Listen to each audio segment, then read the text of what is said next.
Então, meu bom dia a todos vocês. Inicialmente, eu gostaria de agradecer imensamente o convite do MIL. Gostei muito de revê-lo. Essa possibilidade de encontro com o professor Hermano Carmo, sempre um prazer. Muito bem-vindo ao Brasil. Colaborador, tem aí se feito presente junto a muitos pesquisadores brasileiros, contribuindo, colaborando. Muito obrigada, a gente sempre aprende muito. Também agradecer a possibilidade de participar dessa mesa, de rever a professora Kátia, de conhecer melhor a professora Gláucia, de rever o pessoal que, durante o tempo em que estive na CAPES também, muitos de vocês já tiveram, assim, a gente já teve a oportunidade de estar juntos. E também, enquanto as colegas falavam, eu acho que essa é uma vantagem de quem... a última, a primeira e a última, é de que muitas coisas eu já nem preciso repetir, mas de que me senti provocada mesmo, ali sentada, me remexendo, em relação a muitas das coisas colocadas pela Kátia e pela Gláucia. Eu acho que a experiência da Gláucia, de estar lá, de estar ofertando uma disciplina, de conviver tão de perto com o tutor, tão de perto com o estudante, de falar das angústias dela, de trazer para a gente um contexto que demonstra a importância de se perceber o perfil de quem é o nosso estudante hoje. Ela traz o estudante que está saindo aí do ensino médio e entrando, e um estudante que já está, digamos assim, na lida. E quando a Kátia falava das condições de trabalho docente, e ela coloca essas condições, porque quando ela expõe a forma de trabalho dela, essa condição do trabalho do docente se faz muito presente. E eu tenho certeza que no imaginário de todos nós, no meu também, e eu falo de uma experiência como professora de algumas disciplinas à distância, como uma pessoa que já fez gestão também de cursos à distância, de uma pessoa que, de certa forma, andou meio assim à margem, um pouco dessa questão de planejamento de políticas públicas nacionais para o uso das tecnologias de comunicação e informação à distância. E quando ela traz essa questão das condições do trabalho docente e caracteriza o papel do tutor, a gente realmente arrepia, Falávamos hoje de manhã, o Marco, Kátia, eu, o professor Hermano, no café da manhã, conversando um pouco, a gente falava de que nós estamos vivendo um momento realmente em que precisamos parar para pensar. Que bom que temos eventos que trazem pesquisas, Professora Kátia, de tanto tempo, professora Gláucia e tantos outros pesquisadores, o MIL, gente que está aí na luta, que está observando o que está acontecendo, mas não só observando, mas pesquisando e buscando contribuições para que a gente possa melhorar esse cenário. Nós realmente estamos assim num momento, eu acredito, e agora eu posso falar de fora também, porque estou na universidade e posso ver com mais clareza até. Eu já aprendia lá como pesquisadora, minha orientadora de mestrado e meus colaboradores, o próprio professor Hermano, da necessidade que às vezes a gente tem de se afastar para olhar um objeto. Esse é um momento importante para mim como docente. É um momento em que eu me afasto um pouco dessa coisa da lida da educação à distância, desse envolvimento que às vezes te cega até, para olhar um pouquinho como é que esse cenário está se colocando nacionalmente. E eu penso que as condições de trabalho docente têm tudo a ver com esse tema, que é a aprendizagem, a avaliação, para pensar na qualidade, para pensar na permanência. Não dá mais para ignorar isso. Não dá para ver um professor que trabalha nessas condições, com 600 alunos, 800 alunos. Não dá mais para a gente se ver enquanto educador, enquanto professor, por exemplo, na Faculdade de Educação da Universidade de Brasília, no meu departamento, que quando chega a hora da escolha das aulas, quem é que vai dar as aulas no curso à distância? É a pergunta que se faz. E quem dá aula, é pior, não conta na carga horária. Não está integrado suficientemente a ponto de não contar na carga horária. E, falando de condições de trabalho docente, Gláucia coloca, Kátia também, não é um trabalho simples. Falávamos, inclusive, do grande desafio que o MIL acaba de colocar quando coloca aí um evento virtual envolvendo pesquisadores numa sala com muita gente interagindo. E eu mesma comentava com a Kátia, não tem perna, não tive perna. Ela também disse, o meu orientando foi lá e trabalhou, porque realmente a docência mediatizada pelas tecnologias de comunicação e informação não é trabalho fácil. É trabalho difícil, é trabalho que exige muito planejamento, que exige muita organização. E é diferente do que se fala quando simplesmente se afirma, não pode ser, tem que ser planejado, mas ele acaba sendo, muitas vezes, improvisado. Por conta exatamente dessa sobrecarga, dessa falta de disponibilidade. Eu entendo que isso não dá mais para ser ignorado, porque não é só na minha universidade, mas na maioria das universidades brasileiras, esse é o cenário. A educação à distância está aí, entrando pela UAB ou não, mas ela faz parte desse cenário. O tutor não surgiu do nada, ele está aí, ela coloca muito bem essa condição, quem é esse tutor, qual é o papel desse tutor. Quando você vê um professor que se submete até a ter essa intermediação do tutor, do ponto de vista de olhar, eu não tenho condições de olhar todos os trabalhos, porque é o meu tutor que faz essa mediação. Não é diferente na UNB também. Lá no curso de pedagogia é a mesma coisa, quem interage com o aluno é o tutor. E o professor faz o que ele acaba se resignando, porque não tem como ele dar conta mesmo. Ele precisa mesmo dessa mediação. É dessa figura que não dá mais para a gente ignorar. Então, nós temos esse como um aspecto fundamental, que eu tenho certeza que todos vocês têm muito a contribuir, falar sobre isso. Ou porque são tutores, ou porque são pesquisadores, ou mesmo porque são professores e estão na área. Um outro aspecto importante, para além dessa questão do professor, eu penso que para se discutir essa temática é a condição de acesso do aluno. Hoje de manhã, por coincidência na madrugada, porque programa educativo só passa na madrugada nesse Brasil, eu vi uma matéria feita no interior do Pará e por coincidência da Universidade Aberta do Brasil. E o que me chamou a atenção foi uma entrevista com uma professora do curso à distância, em que a repórter foi na casa dela. Chegando na casa dela, ela, o marido dela, duas crianças pequenas, a mesa posta, e dava para perceber assim, que era para o café, né? Tinha lá o bule, as coisas e tal. E a repórter perguntou para ela assim, como é que ela estudava? Ela falou, como é que eu estudo? Ela até meio que se surpreendeu e disse, com muita dificuldade, porque eu já sou professora há 40 horas.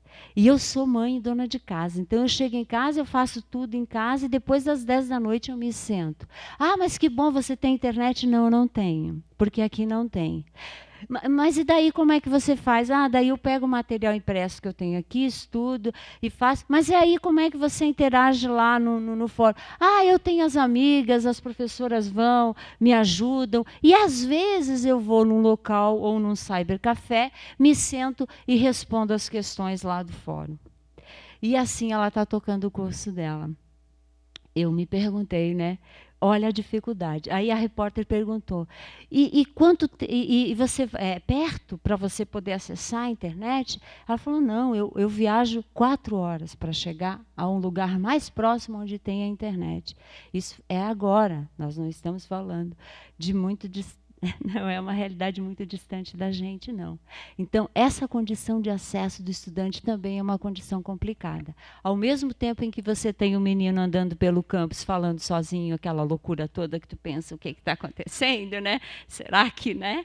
E você tem essa outra condição de total, né, falta de acesso mesmo à questão da tecnologia.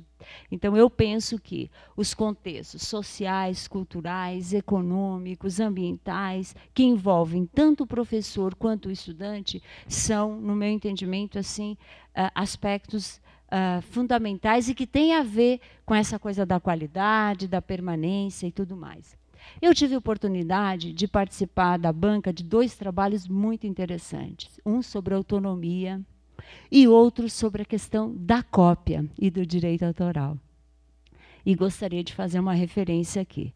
O trabalho de autonomia, que eu participei da banca, a garota fez uma coisa muito interessante. E pegando um pouco do que a Kátia falou, a Kátia disse uma coisa assim, parece a autonomia é só do estudante. E se essa menina ela fez uma análise, uma avaliação dos guias didáticos e orientações para curso. Em todos os guias didáticos e orientação para o curso, as palavras são sempre essas.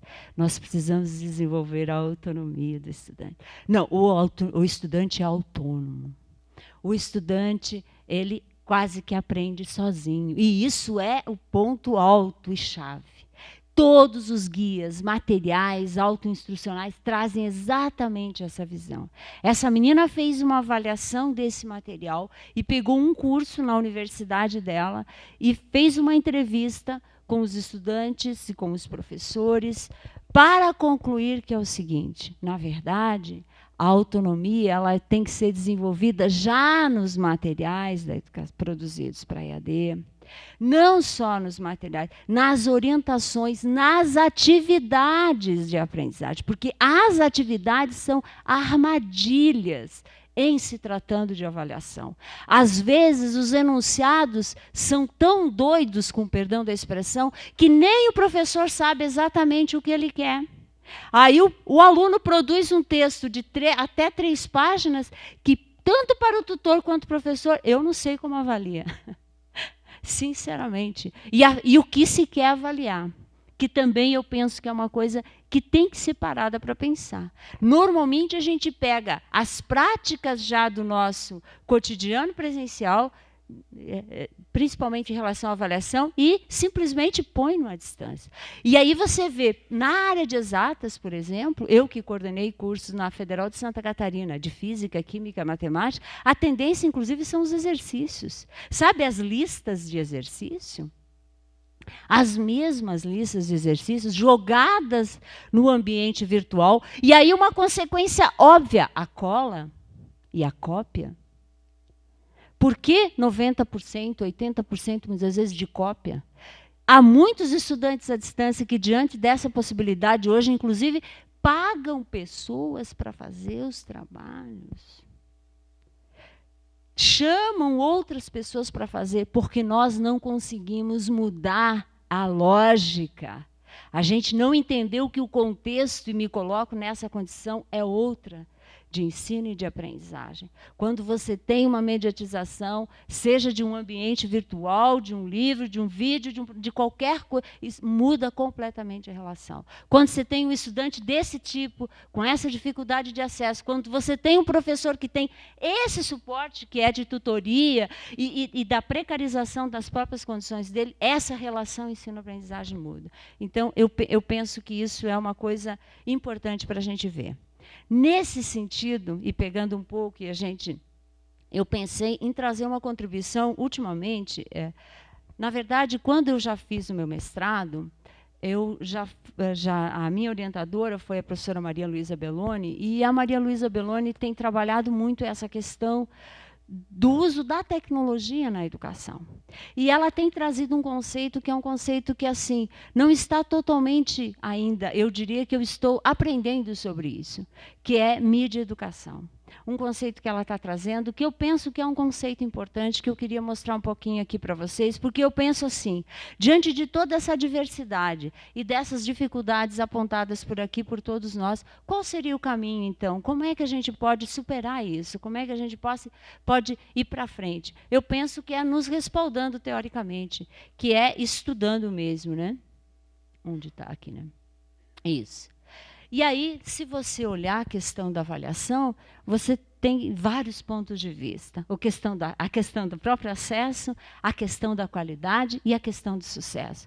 Nós não estamos falando de uma outra educação, estamos falando da educação. Então, a educação é importante. E vai depender muito do olhar de quem faz, do subsídio de quem faz, do fundamento teórico de quem faz, de quem planeja, de quem acompanha, de quem monitora. Isso é fundamental. Muito bem. Aqui eu coloco a modalidade, mas para aprofundar, né? Na verdade, projetos de formação na modalidade à distância que estejam ancorados em conceitos de mídia e educação, esse é um conceito que eu gostaria de trazer um pouco, e dessa maneira possibilita uma atuação colaborativa entre todas as equipes que atuam nessa modalidade. Essa posição teórica inclui, em primeiro lugar, o entendimento de que a educação à distância é uma modalidade de ensino e que ela integra o campo da educação.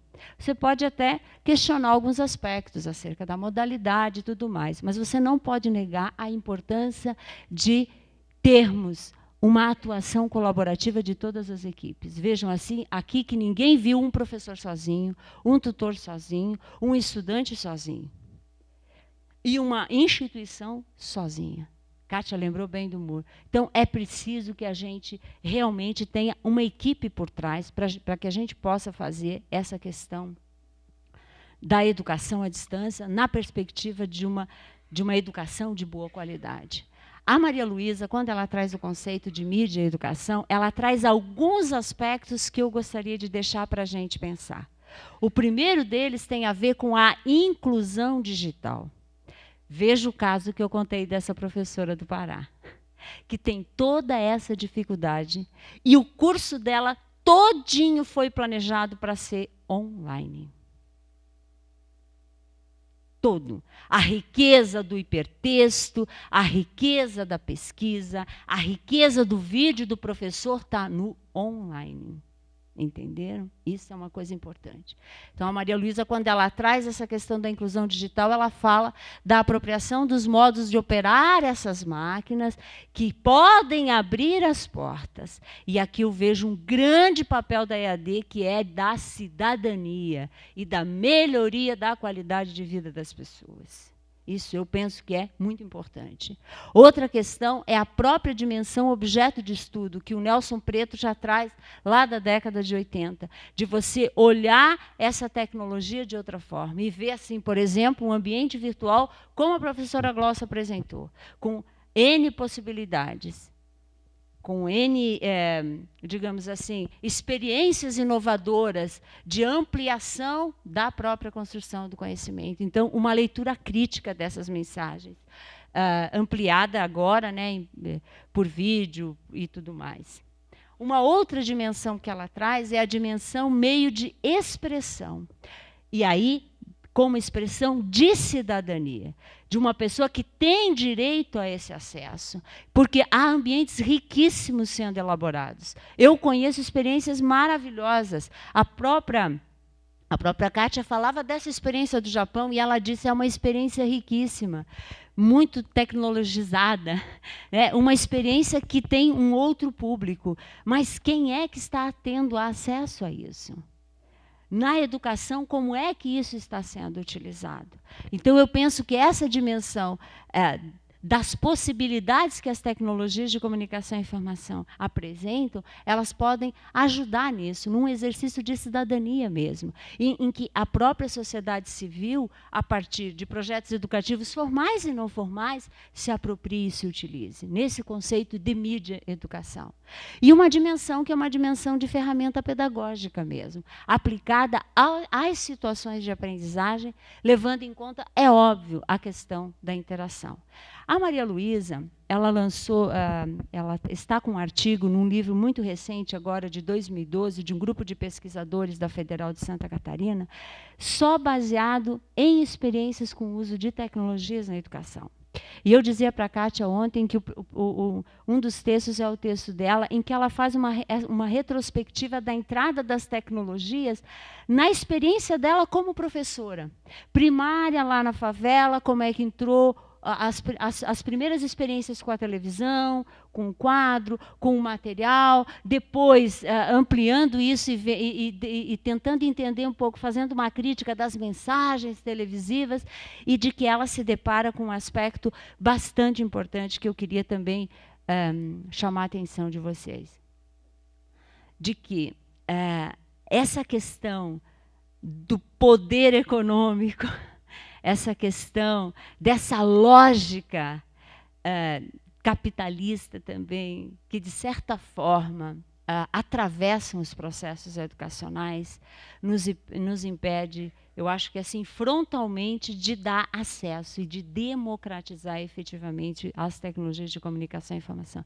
A Maria Luísa, ao longo à medida em que ela vai contando da experiência dela, ela vai dizendo de que ela vai se convencendo cada vez mais das dificuldades, das restrições, e ela traz programas grandes como o Saci, o TV Escola, o Salto para o Futuro, o Proinfo, o UCA, um computador por aluno, todas essas megas experiências brasileiras, políticas públicas envolvendo o uso das tecnologias que vão minguando,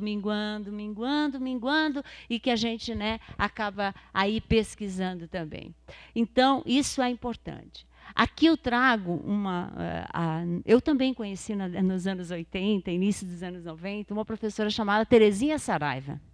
A professora Terezinha Saraiva escreve muito sobre educação à distância. Volte e meia eu recorro a Terezinha Saraiva, porque ela tem uma história e uma memória muito grande da educação à distância no Brasil. E ela falou uma coisa muito interessante em 95. Dificilmente a avaliação educacional e a da educação à distância vai poder se engessar em modelos quantitativos de levantamentos e interpretação de dados só. Mas a gente não pode ignorar esses mesmos dados. Como disse a Kátia, hoje a tecnologia também nos permite isso. Essas estatísticas, essas coisas que a gente vê lá, 70% entrou, 40% não entrou, 30% fez isso, 20% não encaminhou a atividade. Isso é uma coisa assim que a gente realmente, nós temos muita coisa, muito dado para estudar, né, e para trazer à tona aí. Então, diante disso, na verdade, pegando mesmo a Saraiva, ela diz o seguinte: diante das inúmeras variáveis de um projeto à distância, a avaliação terá que considerar alguns aspectos, só corroborando com as colegas. O primeiro é a aprendizagem do aluno que está lá, levando em conta esse contexto muito bem trazido pela Glaucia e levando em conta, inclusive, a mediatização das tecnologias de comunicação e informação. O próprio ensino é ministrado à distância e não tem como negar, porque é aqui, né? Embora se tenha os conceitos do virtual, do estar junto, virtual e tudo mais, não tem como, né? Essa coisa está distante. Os meios utilizados e a sua aplicação adequada. E aí um grande desafio que eu penso que deve ser já da formação inicial e da formação continuada. Eu trabalho com licenciaturas e trabalho com a pedagogia. E eu percebo, conversávamos com a Kátia ontem também um pouco sobre essa questão. Até que ponto os cursos de formação de professores hoje estão trabalhando e trazendo essa questão das tecnologias de comunicação e informação para o cotidiano, não só da faculdade, mas para que esse professor, quando chegue lá, saiba também utilizar. Passa à margem. São disciplinas pontuais, muitas vezes, não permeia a organização e a elaboração do currículo, e eu vejo que isso é um problema. O funcionamento do próprio sistema de comunicação, a lógica como a comunicação se estabelece num curso à distância, e o fato de ter uma instituição por trás também, e uma instituição que às vezes não é a instituição real, é a instituição paralela, porque ela vem financiada por um programa ou por uma política. Isso é uma grande dificuldade que se tem para se tocar, né, e se avaliar essa questão da educação à distância e da avaliação. E o desempenho institucional das instâncias responsáveis pelas etapas do curso e do projeto, que eu vejo que não tem como evitar. Seja o tutor, o professor, o estudante, o gestor, né, toda essa equipe também que precisa estar sintonizada. 2 lições ela coloca. A primeira lição é de que parece evidente a importância da avaliação como um instrumento sistemático de correção de falhas e promoção de acerto. Nesse sentido, a avaliação não se pode fazer isoladamente no processo de execução e de acompanhamento das ações. E a segunda lição, e essa é uma lição que eu considero interessante, é de que, no caso específico da educação à distância, o atropelamento decisório, isso em 95 ela escreveu, que independentemente da análise avaliativa, usa o poder efêmero para dar e tirar vida a projetos, mudar estilo ou esvaziar linhas de ação. a perpetuação dessa prática tem levado à lamentável providência de não dar atenção aos dados e interpretações avaliativas, quando não de engavetá-los ou destruí-los. E o que é pior, desenvolver novos mecanismos de avaliação que, privilegiando ora um, ora outro aspecto do projeto, façam acertadas as decisões, independentemente de acertos ou falhas de ação. Me perdoem ler, mas vale a pena para pensar. Porque nós temos uma avaliação que se dá no âmbito do curso, mas nós temos uma avaliação que se dá no âmbito institucional, promovida pelo próprio Ministério da Educação, que são os avaliadores que visitam os polos, que visitam os cursos, né, e que, de certa forma, encaminham as avaliações. A outra coisa é a total ignorância dos processos avaliativos que estão acontecendo dentro das instituições por parte de quem pensa as políticas públicas de educação. E parece que, assim, tudo é novo. E cada coisa que vem, o AB vem, é do novo. A TV Escola, e aí se ignora toda a história de outros grandes programas nacionais que envolveram muitos dos pesquisadores e se começa V0, V0, e se ignora e se engaveta. Isso é um risco muito grande, principalmente porque estão sendo avaliados. Exemplo está aqui, e exemplo está num evento como esse. Então, isso é preciso que se dê voz, né, e que isso seja efetivamente levado em conta quando se pensa na questão da educação à distância. Então, eu penso assim, nós temos esse contexto, que é um contexto real, que é o contexto que todos nós estamos envolvidos. Eu mesmo, como professora de cursos de disciplina, de cursos à distância, me coloco nessa condição da dificuldade, como disse a Kátia, é um assunto espinhoso falar de avaliação, né, de avaliação docente, de avaliação do estudante. Eu vejo que a gente pode ter um caminho, talvez buscar um referencial teórico que seja o de entender o uso das tecnologias do ponto de vista educacional, e para isso a gente busca aí os nossos fundamentos, via Maturana, que seja, e de quem for, né, para fundamentar um pouco essa prática. Acho que cada um de nós tem um papel fundamental enquanto docente, enquanto tutor, enquanto gestor, para repensar esse processo e ajudar a melhorar nisso, e vejo que a gente tem um desafio interessante. O primeiro deles é de que tem que se reconhecer de que a gente precisa mesmo das tecnologias de comunicação e informação. Então, por isso, não dá para ignorar. E a gente é muito mais dependente delas na EAD do que no presencial. Isso é fundamental, embora eu defenda o uso delas, tanto no presencial quanto na distância, cada vez mais, né? Não separando essas modalidades. As atividades propostas também podem incluir mecanismos diferenciados, como, por exemplo, até o próprio exemplo trazido pela professora Gláucia e tantos outros inúmeros exemplos que vocês mesmos vivenciam, né, dessa tentativa. E aqui fazer uma coisa interessante, que é esse estímulo à aprendizagem autônoma. Mas aí, não na perspectiva de considerar quase que como autoajuda, eu posso tudo, sou eu que faço tudo sozinho. Qual é o papel dos materiais de aprendizagem, qual é o papel do conteúdo, qual é o papel das próprias atividades de aprendizagem na promoção da autonomia do estudante. Eu penso que isso é uma coisa importante. Outra coisa é o próprio olhar sobre a cola e sobre a cópia. Isso está acontecendo muito. Não tem mais como evitar. O menino entra lá, copia e cola. Nós estamos tendo até que instalar nos nossos computadores os farejadores, para a gente identificar. Mas eu participei de uma banca, eu acho que não comentei isso, e essa menina trouxe o trabalho dela com relação à cola e colocou o seguinte olhar. Eu aprendo enquanto colo?